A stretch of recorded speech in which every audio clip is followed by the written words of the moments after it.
ವಿರಾಮದ ಬಳಿಕ ಜಾತಕ ಫಲ ವಿಶೇಷ ಕಾರ್ಯಕ್ರಮಕ್ಕೆ ಮತ್ತೆ ಸ್ವಾಗತ. ಶಾಸ್ತ್ರಿಗಳೇ, ಮೊದಲ 6 ರಾಶಿಗಳ ಮೇಲೆ ಬುಧನ ಪರಿವರ್ತನೆಯಿಂದ ಆಗುವಂತಹ ಪ್ರಭಾವಗಳೇನು, ಜೊತೆಗೆ ಅದಕ್ಕೆ ಪರಿಹಾರಗಳೇನು ತಿಳಿಸ್ಕೊಳ್ಳೋದಾದ್ರೆ? ಈ ದಿವಸ 12 ರಾಶಿಗಳ ಫಲಾಫಲ ತಿಳಿಯುವನ್ನ ಈ ಹೊತ್ತಿನ ಗ್ರಹಸ್ಥಿತಿಯನ್ನು ಗಮನಿಸ್ಕೊಳ್ಳೋದಾದರೆ ಮೇಷರಾಶಿಯಲ್ಲಿ ಕುಜ ಇರತಕ್ಕಂಥದ್ದು, ವೃಷಭ ರಾಶಿಯಲ್ಲಿ ಈ ದಿವಸ ಅಲ್ಲಿ ರವಿ, ಬುಧ, ಗುರು ಹಾಗೂ ಶುಕ್ರರನ್ನು ಕಾಣ್ತಾ ಇದ್ದೀವಿ. ರವಿ ಬುಧರಿಬ್ಬರೂ ಕೂಡ ಈ ದಿವಸ ಪರಿವರ್ತನೆ ಆಗ್ತಕ್ಕಂಥದ್ದನ್ನು ಗಮನಿಸ್ತೀವಿ. ಬುಧ ಜೊತೆಗೆ ರವಿಯು ಪರಿವರ್ತನೆ ಸ್ವಲ್ಪ ನಿಧಾನಗತಿಯಲ್ಲಿ ರಾತ್ರಿ ವೇಳೆ ನಂತರದಲ್ಲಿ ಆಗ್ತಕ್ಕಂಥದ್ದು ಇದು. ಇನ್ನು ಅಲ್ಲಿ ಶುಕ್ರ ಇದ್ದಾನೆ ಮಿಥುನ ರಾಶಿಯಲ್ಲಿ ಈಗಾಗಲೇ, ಅಲ್ಲಿಗೆ ಬರ್ತಾರೆ ಇವರಿಬ್ಬರು, ರವಿ ಹಾಗೂ ಬುಧರು.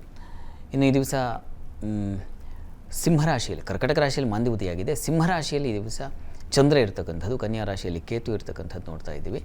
ಕುಂಭರಾಶಿಯಲ್ಲಿ ಶನಿಶ್ಚರ, ಮೀನರಾಶಿಯಲ್ಲಿ ರಾಹು ಇರ್ತಕ್ಕಂಥದ್ದು. ಹೇಗಿರುವಾಗ 12 ರಾಶಿಗಳ ಫಲಾಫಲ ಹೇಗಿರ್ತದೆ ಗಮನಿಸ್ಕೊಳ್ಳೋಣ. ಮೊದಲಿಗೆ ಮೇಷರಾಶಿಯವರಿಗೆ ದಿವಸ ನೋಡಿ, ನಿಮ್ಮ ರಾಶಿಯಿಂದ ದ್ವಿತೀಯದಲ್ಲಿದ್ದಾರೆ ರವಿ ಬುಧರು, ಅವರಿಬ್ಬರು ಈ ದಿವಸ ತೃತೀಯಕ್ಕೆ ಹೋಗ್ತಾರೆ. ಸಹೋದರ ಸಹಕಾರ ಕಾಣ್ತೀರಾ, ಮೌಢ್ಯರಾಗಿದ್ದಾರೆ, ಹೀಗಾಗಿ ಫಲಶೂನ್ಯತೆ ಇರ್ತದೆ.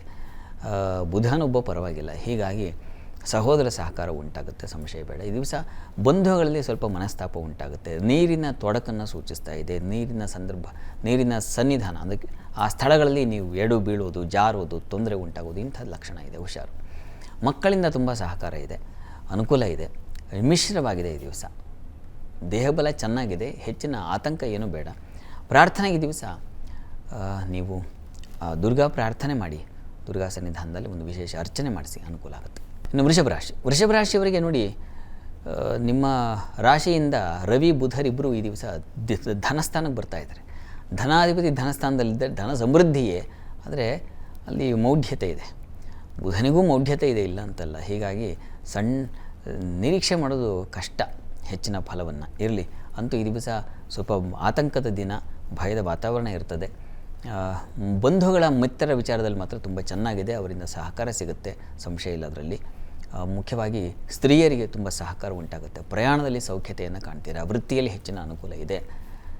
ಬುಧ ಒಳ್ಳೆಯ ವಾಕ್ಸ್ಥಾನಕ್ಕೆ, ಅವನು ವಸ್ತುತಃ ವಾಗ್ಮೀ ಭೂಗಣಪ ಅಂತ ಹೇಳಿದೆ, ಗ್ರಾಮಾಧಿಪತಿಗಳೇ ಆಗ್ತಕ್ಕಂತಹ ಸಾಧ್ಯತೆ ಇದೆ. ಆದರೆ ಮೌಢ್ಯತೆ ಇದೆ, ಸ್ವಲ್ಪ ಕಾಲ ಹೋಗಬೇಕು, ಜುಲೈ ಬರಬೇಕು, ಆವಾಗ ಹೆಚ್ಚಿನ ಅನುಕೂಲ ಆಗುತ್ತೆ. ಅಲ್ಲಿವರೆಗೆ ವಿಷ್ಣು ಸಹಸ್ರನಾಮ ಹೇಳ್ಕೊಳ್ಳಿ. ಇನ್ನು ಮಿಥುನ ರಾಶಿಯವರಿಗೆ ದಿವಸ ನೋಡಿ, ನಿಮ್ಮ ರಾಶಿಯಲ್ಲಿ ಇರ್ತಕ್ಕಂತಹ ಶುಕ್ರನ ಜೊತೆಗೆ ಬುಧ ರವಿಯರು ಸೇರ್ತಾರೆ, ಪ್ರಯೋಜನ ಇಲ್ಲ, ಮೌಢ್ಯತೆ ಇರೋದರಿಂದ ಫಲವಿಲ್ಲ. ರವಿ ಬರ್ತಾನೆ, ಹೀಗಾಗಿ ಸಾಹಸ ಬರ್ತದೆ, ಧೈರ್ಯ ಸಾಹಸಗಳಿರ್ತವೆ. ಹಣಕಾಸಿಗೆ ಈ ದಿವಸ ತೊಂದರೆ ಆಗುತ್ತೆ, ಕಠಿಣ ಮಾತುಗಳಿಂದ ತೊಂದರೆಯನ್ನು ಅನುಭವಿಸ್ತೀರಾ. ಸಮಾಧಾನವಾಗಿರಿ, ಯಾರನ್ನು ಬೈಬೇಡಿ, ಬೈದರೆ ನಿಮಗೆ ತೊಂದರೆ ಆಗುತ್ತೆ. ಇನ್ನು ಈ ದಿವಸ ಸಹೋದರ ಸಹಕಾರ ತುಂಬ ಚೆನ್ನಾಗಿರ್ತದೆ. ಸೇವಕರು, ಸಹಾಯಕರಿಂದ ಉತ್ತಮ ಪ್ರತಿಕ್ರಿಯೆ ಬರುತ್ತೆ. ಜೊತೆಗೆ ಒಂದು ಒಳ್ಳೆಯ ಉಪದೇಶ, ಒಳ್ಳೆಯ ಸಲಹೆ ಸಿಗುತ್ತೆ. ಹಾಗಾಗಿ ಒಳ್ಳೆಯ ಕೆಲಸಗಳಿಗೆ ಸಲಹೆ ತಗೊಳ್ಳಿ. ಕೆಲಸದ ಸ್ವಲ್ಪ ಕಠಿಣತೆ ಇದೆ, ಇದೆಲ್ಲದರ ನಿವಾರಣೆಗೆ ವಿಷ್ಣು ಸನ್ನಿಧಾನದಲ್ಲಿ ಒಂದು ತುಳಸಿ ಅರ್ಚನೆ ಮಾಡಿಸಿ. ಇನ್ನು ಕರ್ಕಟಕ ರಾಶಿಯವರಿಗೆ ದಿವಸ ರಾಶ್ಯಾಧಿಪತಿ ಧನಸ್ಥಾನದಲ್ಲಿದ್ದಾಗ ಹಣ ಸಮೃದ್ಧಿ ಉಂಟಾಗುತ್ತೆ. ಆರೋಗ್ಯದಲ್ಲಿ ಸ್ವಲ್ಪ ತೊಡಕು ಬರುತ್ತೆ, ಮಾಂದಿ ಇರೋ ಕಾರಣದಿಂದಾಗಿ ಜನ್ಮದಲ್ಲಿ, ಹೀಗಾಗಿ ಆರೋಗ್ಯ ವ್ಯತ್ಯಾಸ ಆಗುತ್ತೆ. ಈ ದಿವಸ ವ್ಯಯ ಹೆಚ್ಚು ಇದೆ, ಹಣವೂ ಬರುತ್ತದೆ, ಹಣ ಖರ್ಚು ಆಗುತ್ತೆ, ಹಾಗೇ ಇದೆ, ಎರಡೂ ಹಾಗೇ ಇದೆ. ಇನ್ನು ಈ ದಿವಸ ವಿದ್ಯಾರ್ಥಿಗಳಿಗೆ ತುಂಬ ಚೆನ್ನಾಗಿದೆ. ಕುಟುಂಬದಲ್ಲಿ ಸ್ತ್ರೀಯರಿಗೆ ಉತ್ತಮವಾದ ವಾತಾವರಣ ಉಂಟಾಗುತ್ತೆ, ಮನಸ್ಸಿಗೆ ನಿರಾಳತೆ ಉಂಟಾಗುತ್ತೆ, ಸಂಶಯ ಇಲ್ಲ ಅದರಲ್ಲಿ. ಕೆಲಸದಲ್ಲಿ ಅನುಕೂಲಕರವಾಗಿದೆ, ಅದರಲ್ಲೂ ಸಂಶಯ ಇಲ್ಲ. ಪ್ರಾರ್ಥನೆಗೆ ದಿವಸ ದುರ್ಗಾ ಕವಚ ಕೇಳಿಸ್ಕೊಳ್ಳಿ. ಇನ್ನು ಸಿಂಹರಾಶಿಯವರಿಗೆ ಲಾಭದ ದಿನ, ಜನ್ಮಾಧಿಪತಿ ಲಾಭಕ್ಕೆ ಬಂದರೆ ವಿಶೇಷ ಲಾಭ ಬರ್ತದೆ, ಹೀಗಾಗಿ ಲಾಭ ಸಮೃದ್ಧಿ. ಆರೋಗ್ಯದಲ್ಲಿ ಸ್ವಲ್ಪ ಚೇತರಿಕೆ, ಮತ್ತು ಜೊತೆಗೆ ಈ ದಿವಸ ವ್ಯಯವೂ ಇದೆ, ಲಾಭವೂ ಇದೆ, ವ್ಯಯವೂ ನಷ್ಟ ಎರಡೂ ಸೂಚಿಸ್ತಾ ಇದೆ. ಕೆಲಸದಲ್ಲಿ ತುಂಬ ಅನುಕೂಲಕರವಾಗಿದೆ, ದೈವ ಸಹಾಯ ತುಂಬ ಚೆನ್ನಾಗಿದೆ, ಹೀಗಾಗಿ ಉತ್ತಮ ಒಂದು ಫಲವನ್ನು ಪಡಿತೀರಾ, ಸಂಶಯ ಬೇಡ. ಈ ದಿವಸ ಪ್ರಾರ್ಥನೆಗೆ ನೀವು ಶಿವಸಹಸ್ರನಾಮ ಹೇಳ್ಕೊಳ್ಳಿ, ಇದು ತುಂಬ ಸಹಾಯವಾಗುತ್ತೆ. ಕನ್ಯಾ ರಾಶಿಯವರಿಗೆ ಈ ದಿವಸ ನೋಡಿ, ನಿಮ್ಮ ರಾಶ್ಯಾಧಿಪತಿ ಕರ್ಮಸ್ಥಾನಕ್ಕೆ ಬರ್ತಾ ಇದ್ದಾನೆ, ಆದರೆ ಮೌಢ್ಯತೆ ಇದೆ, ಹೀಗಾಗಿ ನೀವು ತಪ್ಪದೆ ವಿಷ್ಣು ಸಹಸ್ರನಾಮ ಹೇಳ್ಕೋಬೇಕು. ಈ ದಿವಸ ಸ್ತ್ರೀಯರಿಗೆ ಹೆಚ್ಚಿನ ವ್ಯಯ, ವೃತ್ತಿಯಲ್ಲಿ ತೊಡಕುಗಳು, ಕ್ಲೇಶಗಳು, ತೊಂದರೆಗಳು. ಒಳ್ಳೆಯ ಸಹೋದ್ಯೋಗಿಗಳೇ ಆದರೂ ನಿಮಗೆ ಸಹಕಾರ ಇಲ್ಲ ಅವರಿಂದ, ಆ ಥರದ್ದಿದೆ. ಈ ದಿವಸ ಏನಪ್ಪ, ಹೆಚ್ಚಿನ ನಷ್ಟ ಇಲ್ಲ, ಸಣ್ಣ ಪುಟ್ಟ ಸ್ತ್ರೀಯರಿಗೆ ತೊಡಕುಗಳು, ನಷ್ಟಗಳು ಇದ್ದಾವೆ, ಇಲ್ಲ ಅಂತಲ್ಲ, ಆದರೆ ಬಾಧಿಸೋದಿಲ್ಲ. ಖರ್ಚಾಗಿದ್ದು ಮನಸ್ಸಿಗೆ ನೋವಾದರೆ ಅದು ಖರ್ಚು, ಇಲ್ಲ ಪರವಾಗಿಲ್ಲ, ಅದರಿಂದ ಸಂತೋಷವೇ ಇದೆ ಅಂತಂದರೆ ತೊಂದರೆ ಇಲ್ಲ ಅಲ್ವಾ? ಹಾಗೆ ಆ ರೀತಿಯ ಒಂದು ವಾತಾವರಣ ಇರ್ತದೆ.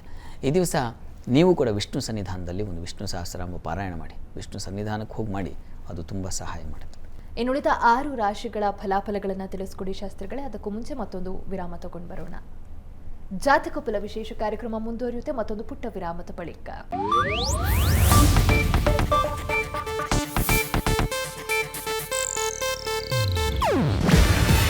ಇದು ಏಷ್ಯಾನೆಟ್ ನ್ಯೂಸ್ ನೆಟ್ವರ್ಕ್ ಪ್ರಸ್ತುತಿ. ನೀವು ನೋಡ್ತಿದ್ದೀರಾ ಏಷ್ಯಾನೆಟ್ ಸುವರ್ಣ ನ್ಯೂಸ್.